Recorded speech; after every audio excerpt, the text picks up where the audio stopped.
Descend, my lady, and speak with us, thy children. I am she who watches over thee, mother of you all. Know that I rejoice that you do not forget me. Know that with my good Lord I weave the skein of life for each and every one of you. I am love and I am life. Find me and rejoice, for love is my music and laughter is my song. Witchcraft. The very word in the minds of some people conjures up thoughts of Satan worship, of wild rides through the air astride broomsticks, of figures huddled around bubbling cauldrons. Few people realize the truth, that witchcraft is in fact a religion, a valid, federally recognized alternate religion, with ancient roots that not only expressly forbids its followers from harming others, but does not even believe in Satan. Hello. My name is Raymond Buckland, and I would like to take you on an historical journey. A journey starting back in Paleolithic times and coming forward through to the present day.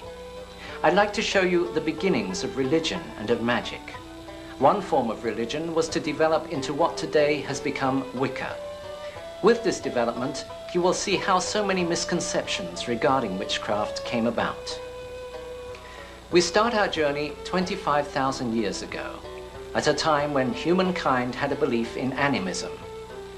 It was then thought that a god controlled the gusting wind, a god lived in the raging river, a god controlled the sky.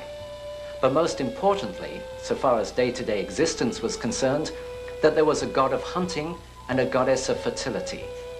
Since most of the animals hunted were horned animals, so it was thought the god of hunting was a horned god.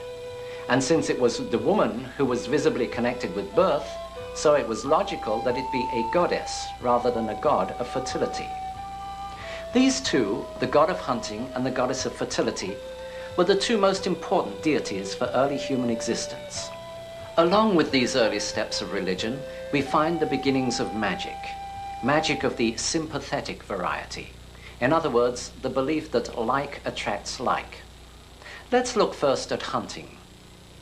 The early tribe would act out a hunt before ever starting off on the real thing. They would make a life-size clay model of a bison or bear or whatever they planned to hunt. One of their number would then play the part of the god, dressed in skins and wearing horns or antlers if necessary, and he would direct the others. They would attack the clay model with spears and javelins. When they felt they had successfully killed the animal, they would leave on the real hunt, confident that they would there be equally successful. The same type of magic was done for fertility. Clay models were made of animals copulating, and the tribe would also join together in an accompanying ritual. This, they felt, would ensure a plentiful supply of food and continuation of the tribe.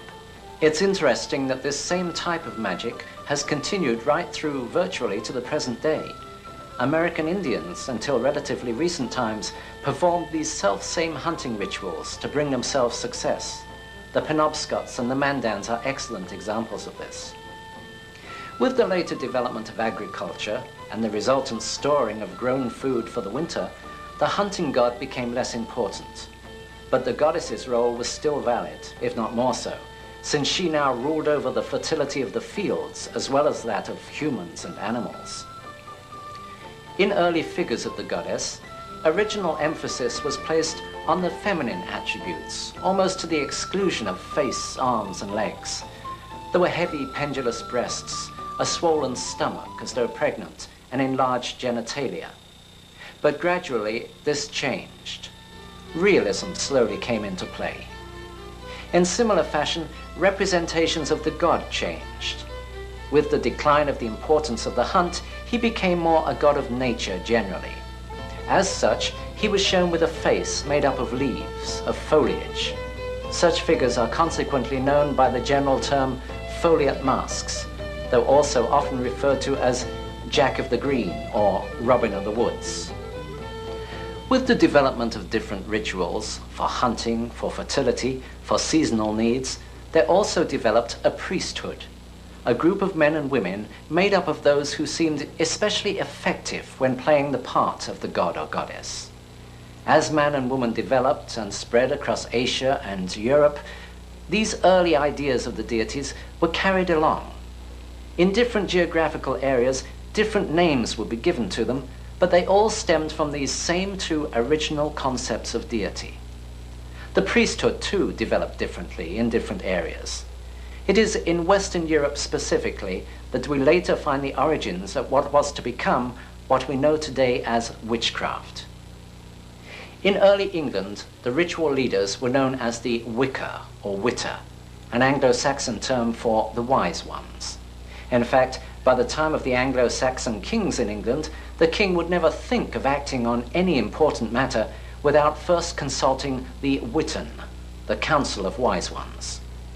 And these community leaders did have to be wise.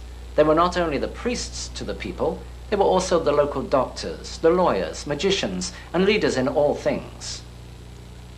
With the coming of Christianity, there was not the immediate mass conversion that is sometimes suggested. The new religion came in fairly slowly. It was, in a sense, a man-made religion and had not evolved slowly and gradually over thousands of years, as had the old religion. Up until about 1000 AD, England and most of Europe was still pretty much half and half Christian and pagan. Christianity came in at the top, as it were. The sovereigns and rulers were converted before ever the common people were. Cities and towns became at least nominally Christian before ever the smaller towns and villages did. The general populace was pagan then. The word pagan comes from the Latin pagani, meaning one who dwells in the country. Similarly, heathen simply means a dweller on the heath. This then was when the appellation of pagan or heathen came to be applied to non-Christians, originally with no connotations of evil or even anti-Christianity. To say that someone was a pagan was simply to say that they lived out of town, out in the country, and it was therefore to imply that they were non-Christian. But after trying for so long to convert the people to the new religion, saturation point was finally reached. No more seemed willing to give up the old gods for the new. So then, pressure started to be applied by the church. Old pagan practices were distorted to make them look unsavory. Traditions were twisted. False accusations were made. For example, there was a time when the tall pointed hat was popular, was the height of fashion. But, as with all styles of dress, it eventually went out of fashion. In those days, it took some considerable time for fads and fashions to seep down from the cities and towns to the outer villages. So many years after the tall hat was démodé in court circles, it was still being worn quite happily by the country people. At this time then, the pagan was depicted wearing a tall pointed hat, as much as to say, see, the old religion is out of fashion, it's behind the times. But most Jabs were far more savage than this. At certain times of the year, the villagers would all go down to the fields, carrying with them pitchforks, long poles, and broomsticks. There they would stand astride their poles, like a child on a hobby horse, and dance around the fields with them. As they danced, they would jump high in the air. They believed that in so doing, they were showing the crops how high to grow. It was simply a form of agricultural magic. The church, in trying to rid the people of their old rites, distorted this.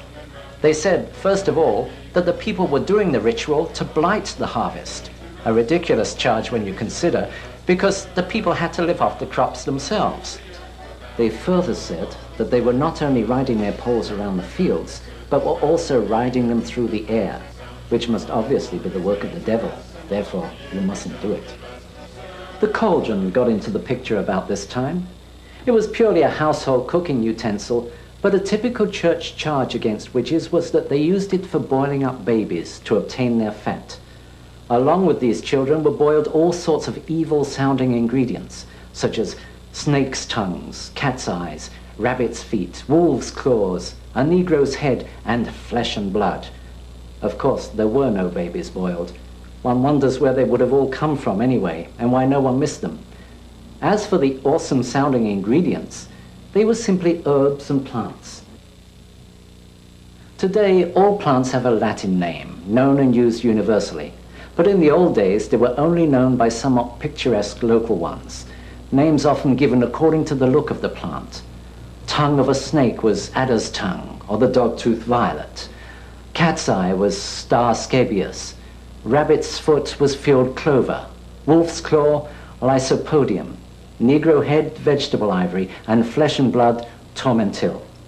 There were literally hundreds of these herbs, with such colorful local names. Cow's tail, Jew's ear, devil's milk, and similar ones. So things continued for many years, with Christianity trying gradually but surely to ease out the old religion. But the old religion was tenacious. It was ingrained from generation after generation, going back thousands of years. Even some of the new religion's ministers retained much of their old pagan background. Many are the records of priests happily mixing both the old and the new until admonished by their superiors. Finally, however, the church grew impatient. It wanted Wicca dead, and it wanted Christianity to be the only religion. Pope Gregory the Great made tremendous strides by ordering the destruction of ancient temples and the smashing of so-called idols. New churches were built on the old sites so that the church could cash in on the local populace's habit of going to them. Happily, most of the stonemasons and woodcarvers available for building the new churches were themselves pagans. So in the decorations, they incorporated figures of their own old gods. In this way, the people, although forced to attend the churches of the new religion, could still worship the gods of the old. But now the church had declared war on paganism. Anything non-Christian, no matter how morally and ethically good and worthwhile, was immediately labeled anti-Christian, and therefore to be stamped out. The god of the old religion had horns, so apparently had the Christian devil, so the two were equated by the church. As it happens, Wiccans, like virtually all pre-Christians, do not even believe in the devil. The devil, Satan, as an all-evil entity, is a purely Christian invention. There's no mention of him as such in the Bible before the New Testament. The original Old Testament Hebrew, ha-Satan, and the New Testament Greek, diablos, simply meant opponent or adversary. The idea of one all-good God, and therefore the necessary opposite, all-evil entity, was first developed by Zoroaster in Persia in the 7th century BCE. It was later picked up in Mithraism and then in Christianity. But this was a new concept, unknown to the older religions, including Wicca. As a religion in itself, albeit a perverted one, Satanism came into being in the early Middle Ages, and it came about as a protest against the harshness of the church at that time. The ordinary Christian men and women were exhorted to pray to God, yet they found they got nothing in return. The serfs' lot was hard, and they had virtually nothing to call their own. The church governed everything they could do. As an example, sexual intercourse was frowned upon even between married couples. There should be no joy from the act, and it was banned on Wednesdays, Fridays, and Sundays. It was also banned from 40 days before Christmas and a similar time before Easter, for 3 days before receiving communion, and from the time of conception to 40 days after parturition. In other words, there was a grand total of only 2 months in the year when a man and wife could have sexual relations, and even then solely for procreation. From such oppression as this, there eventually broke out a rebellion. Finding that they were getting nothing from praying to the so-called good God, some discontents decided to try the other side and pray to the devil instead. So Satanism came into being as a revolt against the church. Its adherents actually found that they got nothing from Satan either, but at least they had the satisfaction of knowing that they were going against the establishment. Satanism and witchcraft, then, were lumped together indiscriminately by the Church. King James I of England was one of the primary offenders against Wicca at this time. He suffered a paranoia brought on by the Earl of Bothwell's plot against him, in which Bothwell had called on the help of the Berwick witches. Such was James's paranoia that he allowed it to influence his translation of the Bible. One place where this is particularly evident is in the substitution of the word malefica, witch, for the word venefica, poisoner. Nowhere in the actual text is the word witch used. The verses simply speak of the woman of Endor and of a woman who hath a familiar spirit. It would seem to apply just as much to a spiritualist medium as to a Wiccan. The text doesn't even say if the woman is young or old, yet thanks to King James's paranoia, generations of Christians have had a fixed notion of King Saul and an ugly old hag of a witch. In the fervor to destroy all non-Christians, hysteria broke out. Whole villages were destroyed when it was thought that one or two pagans might be living there. The cry of the bishops was, "Destroy them all, the Lord will know his own."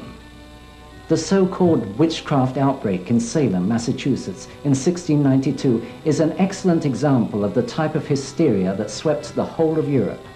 On the words of a group of children, a veritable reign of terror swept through a small community, ending with 20 people being sent to their death. Almost all the accused were, in actuality, very devout Christians. A prime example being old Rebecca Nurse, a bedridden lady in her 70s, whose downfall turned out to be the fact that she was deaf and therefore was unable to hear the questions put to her. Her silence was taken as an acknowledgement of guilt. During the course of the persecutions throughout Europe, it has been estimated that as many as 9 million people, men, women, and children, were put to death on a charge of witchcraft. Not 9 million witches put to death, simply 9 million people put to death on a charge of witchcraft. In fact, the vast majority of those executed were very devout Christians. Such is the harvest of religious hysteria. Certainly for many, this proved an advantageous time, for many accusations were politically motivated. If you had an enemy, you could just mutter the word witch in the right place, and your enemy would be taken away and dealt with for you. Obviously, with this sort of oppression, the old religion could not continue openly. If it was to continue, then it had to go into hiding. Wiccan groups, covens, had to meet secretly, perhaps in an isolated clearing in the woods or in a cottage far from the rest of the village. Outwardly, witchcraft had finally died, beaten to death by the earthly representatives of the God of Love and the Prince of Peace. Yet, covertly, the old religion did continue. Here and there, a sprinkling of pagan practices managed to survive, more or less openly, or occasionally disguised as Christianity. Old festivals, which refused to lie down, were frequently taken into the Christian church, perhaps with a new name. Many pagan gods suddenly became Christian saints. The church took over many of the old holy days, such as at Yule, Easter, Hallows Eve.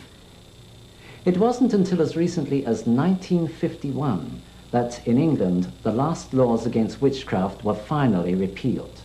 At last, in the mid-20th century, if there were any witches left, they could once more come out into the open. They were free to stand up and give their side of the story. Needless to say, none pushed forward. Printing had been invented during the persecutions, so the very first books published on the subject of witchcraft were written by the opposing church. Not unnaturally, these opinions were more than a little biased. Later books could only refer back to this earlier propaganda. So, for hundreds of years, anything published on the subject of the old religion has been from its enemy's point of view. Is it any wonder, then, that so many people hold the misconceptions that they do today? In 1921, in a book called The Witch Cult in Western Europe, a well-known and respected anthropologist named Dr. Margaret Murray put forward the theory that witchcraft had actually been a religion in its own right, with pre-Christian origins. She expanded upon and gave scholarship to ideas tentatively advanced by Charles Leyland 30 years earlier. In fact, She was one of the first to attempt to draw a connection between the witchcraft of the Middle Ages and the origins of religio-magic, as we have seen them here. Many of Murray's theories later proved somewhat far-fetched, or seemed to be so, and much of what she said has since been discredited, yet much has also been accepted and confirmed. In 1954, a book appeared titled Witchcraft Today. It was written by a Dr. Gerald Brousseau Gardner. In the book, Gardner said, in effect, what Margaret Murray suggested is true. Witchcraft was a religion, and in fact it still is. I know because I'm a witch. Finally, a practicing witch had come forward to give their side of the story, to start the long, hard job of restoring the balance.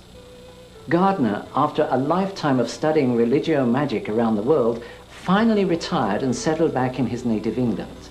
There, in the 1930s, he came into contact with what seemed to be one of the last surviving covens of the old religion. He was excited and delighted enough with what he found to want to run out and tell everyone how wrong they had been about witches.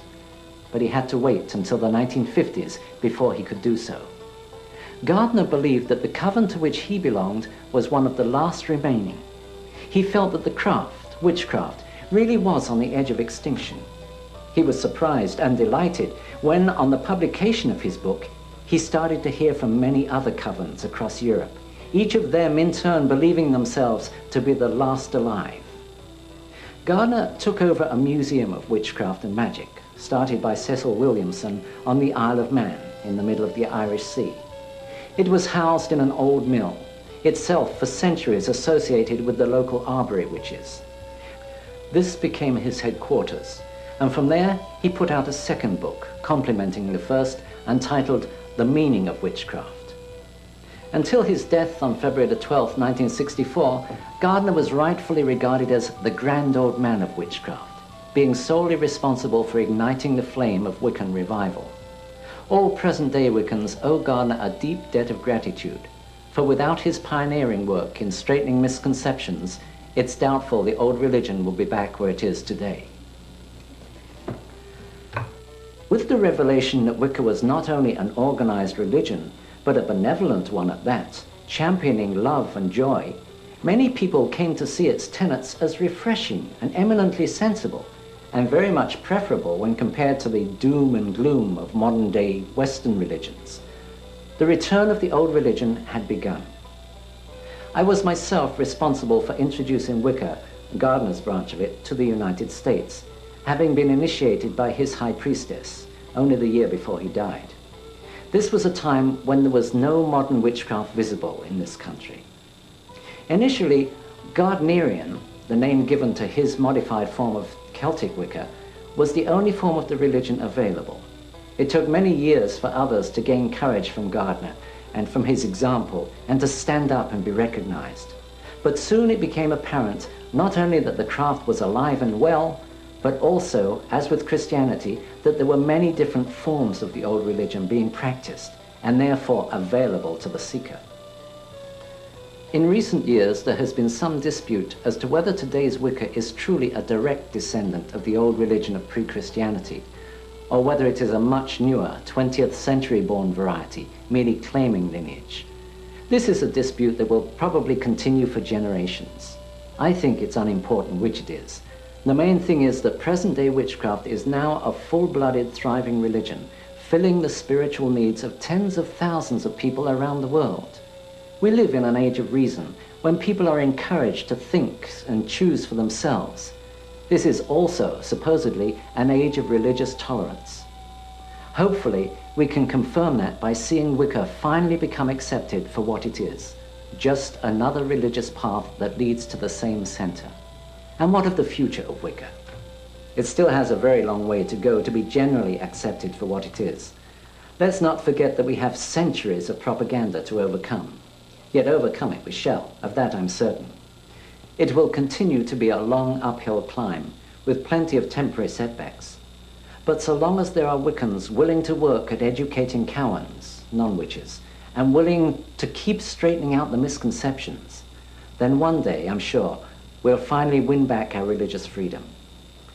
There are already strong steps in that direction. The federal government recognizes Wicca as an alternate religion, it being included in Department of the Army pamphlet number 165-13, Religious Requirements and Practices of Certain Selected Groups, a Handbook for Chaplains. In many states, there are legally established Wiccan churches, accepted by the IRS as non-profit religious organizations. In various state penitentiaries, prisoners are allowed to practice Wiccan rites and to be visited by Wiccan clergy. So what are the Wiccan rites? Just what is involved in this religious practice? Let's look now at the mechanics of the old religion. What does a coven, a group of witches, do? How does a solitary witch practice? It must first be understood that Wicca is very free-flowing, without the stiff, unbending rules found in many other traditional religions. It gives far more opportunity for individual expression. There are a number of well-established traditions such as Gardnerian, Alexandrian, Saxon, Celtic, and so on. There are also many non-traditional groups that label themselves eclectic, borrowing bits and pieces from here and there. But whatever the name, there are certain basics that have to be observed if the group or individual is to be truly Wiccan, rather than just falling under the general heading of pagan. These basics include the preparation and use of the meeting place, the form of service, celebration of festivals, belief in deity, reincarnation and retribution, and adherence to the Wiccan Rede. Let's start our study of all this by looking first at dress. In a survey of contemporary paintings and illustrations of medieval witches, it was found that some practiced clothed while an equal number practiced naked. A large number of present-day Wiccans opt for being naked in their rites. Indeed, some traditions hold it as one of their tenets. Once in the month, and better it be when the moon is full, ye shall gather in some secret place and adore me, who am queen of all witchery. And as a sign that ye be free, ye should be naked in your rites. Other Wiccans prefer to be clothed, usually wearing loose robes, though naked beneath those robes. Incidentally, rather than the word naked, most Wiccans prefer the picturesque term sky-clad, clad only by the sky. If you are working alone, you can choose whichever you feel more comfortable with. If you are starting from scratch with a new group, then let it be a unanimous decision, be it for sky-clad or robed. Do not mix the two, and as in all things in the craft, let no one be coerced into anything. So far as jewelry goes, my personal feeling is that moderation should be the watchword. Within the circle, some traditions use jewelry to distinguish rank. This is with the degree systems usually. For example, in Gardnerian, all female Wiccans wear a necklace, which symbolizes the circle of rebirth. The priest and priestess each wear individual bracelets of a certain design to show that they are who they are. And a witch queen, or queen of the Sabbath, in Gardnerian, this is a priestess who has had other covens break off from hers. She will wear a silver crescent moon crown and a green garter, the garter bearing a silver buckle for each coven over which she rules. There is only one tool used and owned by every Wiccan. That is the athame. This is your personal tool, and it is a tool, not a weapon. It is not used for any physical cutting. There are certainly no blood sacrifices in Wicca. Some traditions have very definite specifications for the athame. Generally, it should have a straight double-edged blade and a dark handle. The need for the double-edged blade I will show you later. The dark handle is so that it will the more easily absorb your vibrations, for the athame is both a storer, like a capacitor or battery, and a projector. It is used for storing power and for directing that power. The ideal is to make your own athame. This would certainly be the most powerful. Failing that, buy a suitable knife from a store, but then do some work on it yourself. Let's look now at the meeting place, the temple of the Wicca. In the old days, especially in large covens, it was common to meet out in a field or in a clearing in the woods. Many Wiccans are still able to do this, though not all by any means. You certainly need to consider such factors as availability, accessibility, privacy, security, and even such a seemingly mundane factor as weather. The size of the circle is determined by the number of people who will be using it. A popular size, though by no means mandatory, is 9 feet in diameter. For a solitary, a 6-foot circle is far more comfortable. If you have a large group, don't try to squeeze them all into a small circle. Have the group take hands and stand with arms outstretched. Then a circle that will enclose them all is just the right size.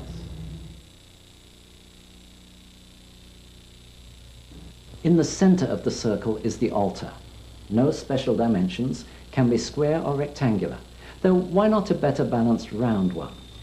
On the altar sit the coven tools, and again these will vary depending upon the particular tradition you follow. The 4 basics are candle, censer, water, and salt. There should also be incense. An ancient belief is that the smoke of the incense carries your prayers up to the gods. It also, of course, helps create the right atmosphere for the rituals. And thirdly, it represents the element of air. There should be a dish of salt on the altar together with a dish of water. Salt is a universal symbol for life, and as such is important in cleansing and consecration rituals. You can use any sort of dishes to hold these. Another possible coven tool is the sword. It's not essential, the athame can be used instead of it, but it is popular and suitable, particularly for the actual ritual casting of the circle, which I will deal with shortly. Some covens also use a wand. This is one of the tools which has come into the craft, as have a number of things, from ceremonial magic. It is not necessary since, again, the athame can be used for anything that one would use a wand for. Other items used by various groups for differing reasons include a pentacle, white-handled knife, and bell.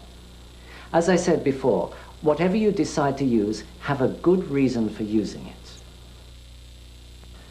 A group of Wiccans, as I have mentioned, is called a coven. From among these, a leader or leaders are chosen, the priest and or priestess. In some traditions, degree systems operate. Periods of training with recognized points of advancement. It is usually necessary to reach a certain stage before it's permissible to lead the coven. In other traditions, however, the priest and or priestess are chosen from among the members and lead it for a set period. Lead is the key word here. It is said that in a coven, all are like the spokes of a wheel. No one is either first nor last. That is how it should be. The priesthood lead the rituals. They do not rule the group. The priest represents the god of Wicca, and the priestess represents the goddess. The beginning is the whole opening ritual, setting up and consecrating the temple for the meeting. The area has been designated, the circle on the ground, the altar is set up, the coven members stand within the circle.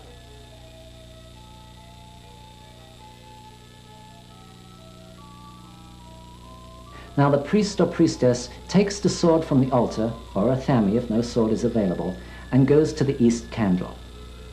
All circumambulations start and finish in the east.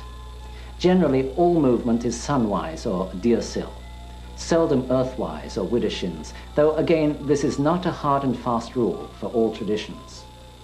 Pointing the tip of the sword blade at the line of the circle, he or she walks slowly around till arriving back at the east starting point. As she walks, the priestess should concentrate directing her power down through her arms, through the sword blade and into the ground. The power originates from deity. It sometimes helps to imagine a beam of light coming down from the gods and entering the top of the head or the position of the third eye. Feel it filling the body, driving out all impurities. Then feel it surging down the arms and the sword and into the circle. Don't rush this part. This is the singular most important action in casting the circle and erecting the temple. This is laying the foundation from which a cone of power may be built. It is constructing a haven between the worlds, for it's said that the consecrated circle is neither in this world nor in the next. After the circle of power comes to sprinkling and censing to finalize the consecration. Returning to the altar, some of the salt is mixed in with the water. Salted water is, in effect, holy water. It is, for example, the water of Christian baptism. As salt is life, let it purify us in all ways that we may use it. Let it cleanse our bodies and spirits as we dedicate ourselves in these rites to the glory of the God and of the Goddess.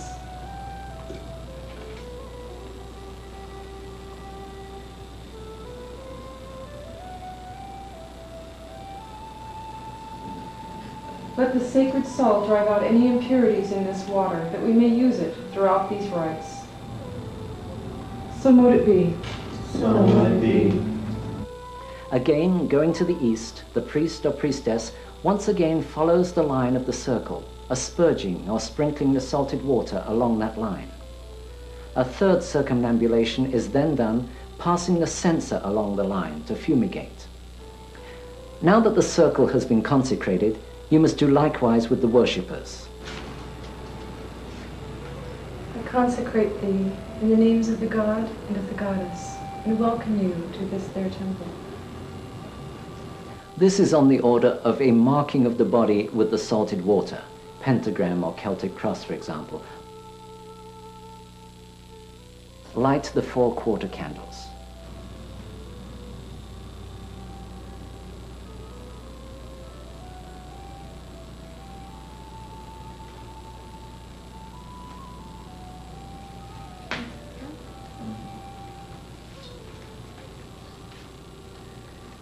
Here I bring light and air in at the east to illuminate our temple and bring it the breath of life.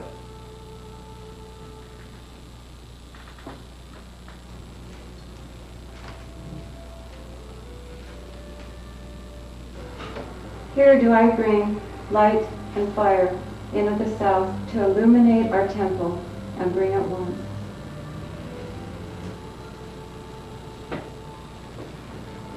Here do I bring light and water in at the west to illuminate our temple and wash it clean.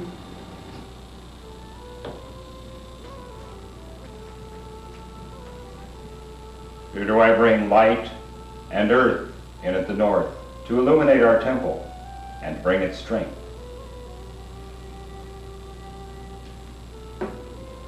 At this point, many traditions, though certainly not all, acknowledge the 4 quarters, oftentimes referred to as the watchtowers of those quarters.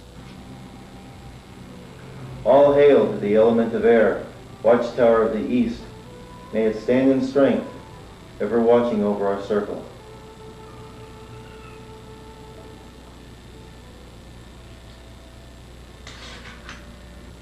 And from here, the one remaining act of the opening ceremony is the invitation to the gods.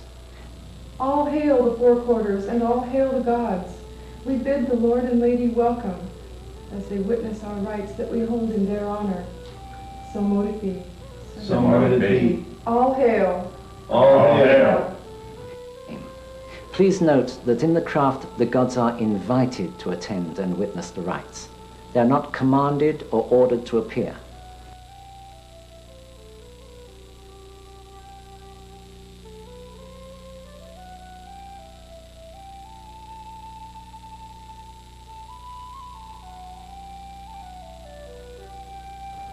At this inviting, wine or fruit juice, if you prefer, is drunk to the gods, a libation always being poured first. The ending or closing, sometimes called clearing the temple, is usually very short, but equally important. It consists of thanking the gods for their attendance and dismissing the worshippers. We came together in love and trust and friendship. Let us part the same way. Let us spread the love we have known in this circle outward to all, sharing it with those we meet. Lord and Lady, we thank you for your presence here, for guiding and guarding over all of us and all that we do. Love is the law, and love is the bond.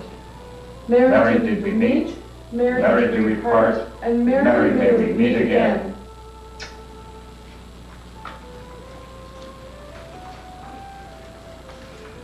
The temple is cleared. There is no need for any sort of ritually breaking the consecrated circle. The very fact of everyone moving out of it is sufficient to break it. Now, I have spoken of the beginning and the end of the Wiccan ritual, the 2 slices of bread in the sandwich. But what of the meat in the middle?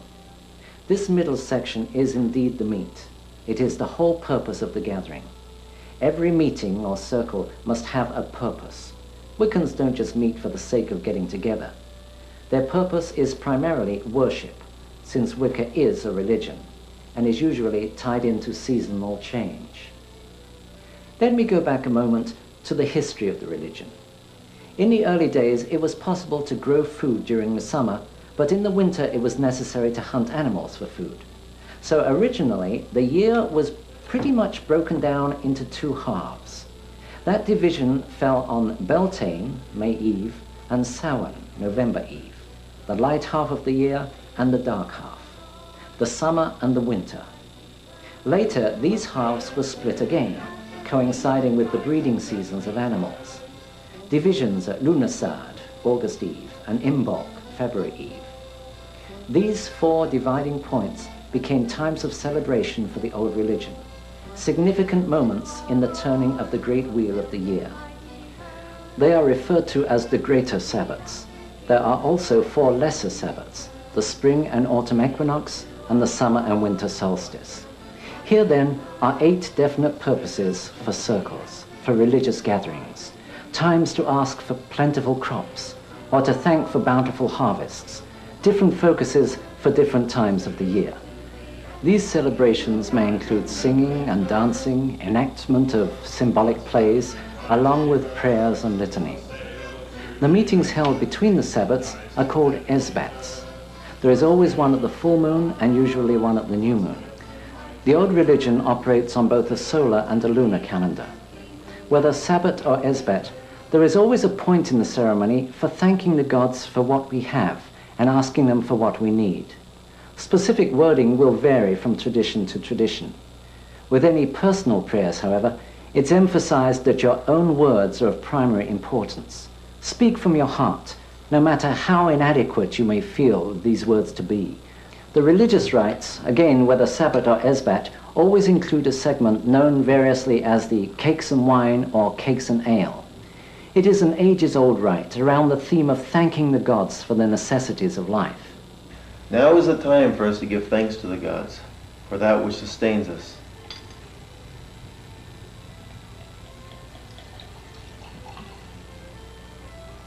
So be it. Will we ever be aware of all that we owe the gods?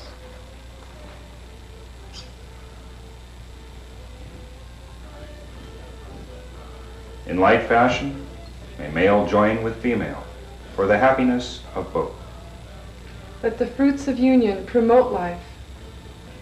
Let wealth and fruitfulness be spread throughout all lands.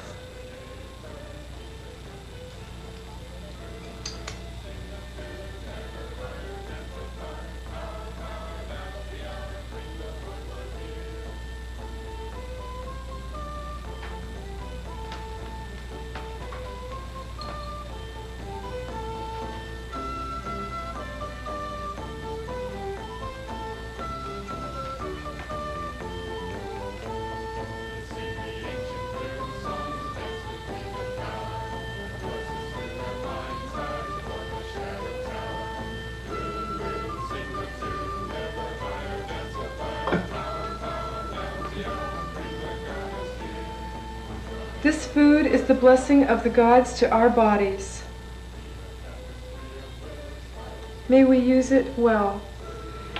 Let us partake of it freely, and as we share, let us remember that aught that we have, we share with those who have nothing.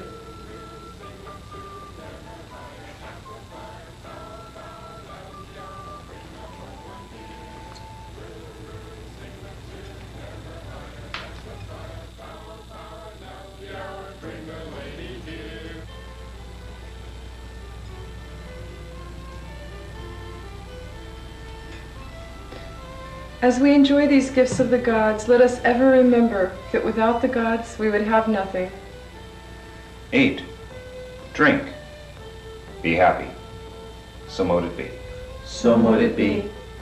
And here let me give you and stress the Wiccan Rede, the one law for all Wiccans. No 10 Commandments, no catechism, just one law which says it all. And it harm none, do what thou wilt. And it harm none, do what thou wilt. It doesn't matter what you do, just so long as you don't harm anyone. In working magic, Wiccans take the extra step of not harming anyone, but of helping people. So let me move on by coming around full circle back to the start. Now that we know all that Wiccans do, how does one become a witch? Wicca is a religion of priesthood. Every witch can be his or her own priest. This is how it's possible for solitary witches to operate. Wiccans are not born, they are made. They are made through an initiation ceremony, or, in the case of a solitary, a self-dedication rite. Let's look at the dedication first. This is not something to be taken lightly. Hopefully you have read as many books as you can lay your hands on about Wicca, the good ones and the bad ones. You have researched the broad spectrum of religion to find what seems most likely to fulfill your personal needs, and you have settled on Wicca. The self-dedication will be just that, dedicating yourself to the old gods, an affirmation that henceforth this will be your way of life. The ritual should be performed during the waxing of the moon, as close to the full moon as possible. Your circle need only be about 6 feet in diameter, just room enough for you and the altar. At this stage, you need have no ritual tools, just a candle, incense, salt and water, and a small dish of anointing oil and a goblet of wine on the altar.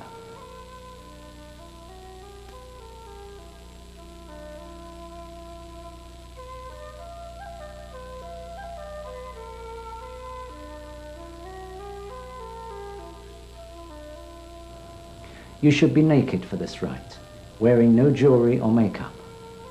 Sit or kneel before the altar with your eyes closed and concentrate on seeing a pure, cleansing ball of white light coming down from the gods and filling your body with energy.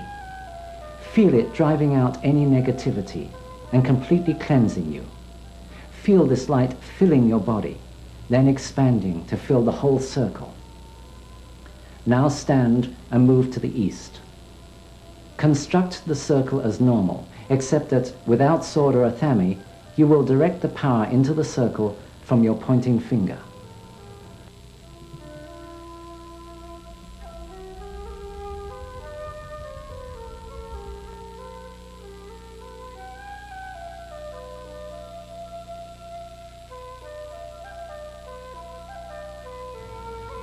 Follow through with the sprinkling and censing.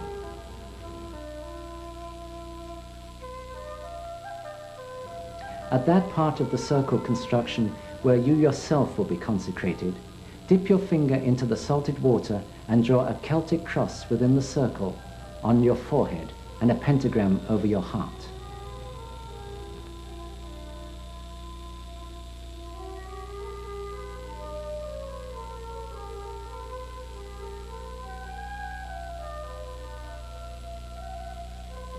I now invite the gods to witness this rite I hold in their honor. God and Goddess, Lord and Lady, Father and Mother of all life, protect me and guide me within this circle and without it, in all things, so mote it be.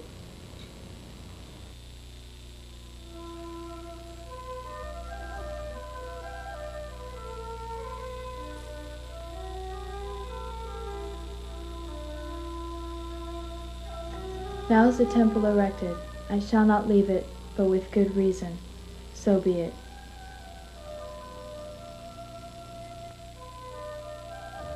Now meditate on the god and goddess, on the craft and what the old religion means to you. Then stand again. Lord and Lady, hear me now. I am here, a simple pagan holding thee in honor. Far have I journeyed, and long have I searched, seeking that which I desire above all things. I am of the trees and of the fields. I am of the woods and of the springs, the streams and the hills. I am of thee, and thee of me.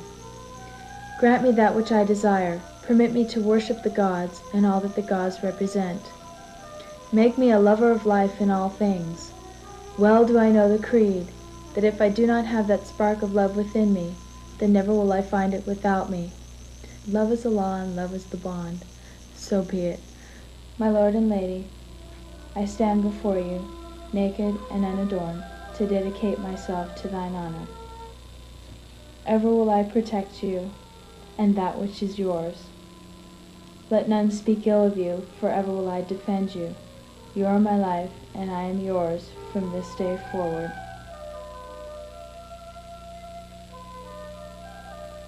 I accept and will ever abide by the Wiccan rede, and it harm none, do what thou wilt, so be it.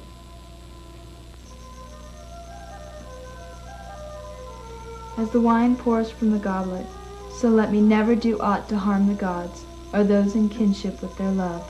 So mote it be. Dip your finger in the oil and again draw the Celtic cross within the circle on your forehead and the pentagram over your heart. Then touch your genitals, right breast, left breast, and genitals again, forming the sacred triangle. As a sign of my rebirth, I take unto myself a new name. Henceforth I shall be known as Rowena, for my life within the craft. So mote it be. Sit comfortably and, with eyes closed, meditate on what the craft means to you. It may well be that at this time you will receive some indication that you are in touch with the gods.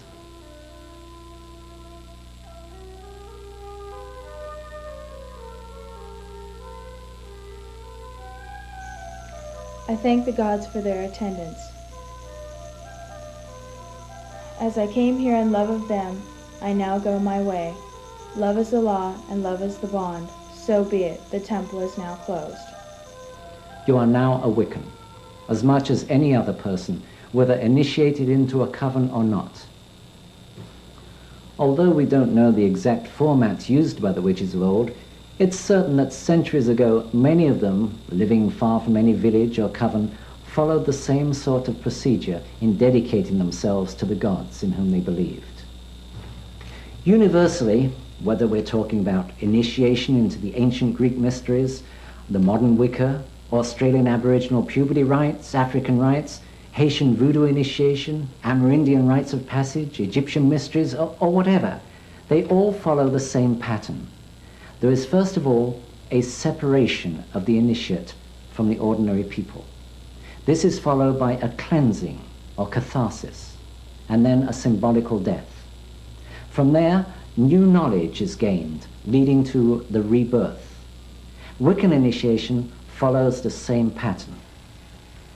For some, the entry into the circle can be frightening. Are you certain you want to continue? This may well be the very first time he has been there for an actual ritual. Standing there on the threshold with a very stern-faced young lady pointing a sword at him and asking if he really does want to go through with it. He may well then and there change his mind. But after all the study, and if his heart is true, it's doubtful that he will. He's therefore bound and blindfolded and led into the circle. The blindfolding and binding are symbolic of the darkness and restriction of the womb prior to birth, and this again is found universally. In some traditions, the symbolic death takes the form of a ritual scourging or similar, though this is not so in all Wiccan traditions. Also, some traditions demand an oath of secrecy, the so-called secrets usually being the names used for the deities and the methods of working magic. Once this has been taken, the blindfold can be removed and the initiate is instructed in the use of the working tools. This is the new knowledge. He receives his new name, the name by which he will from then on be known within the circle.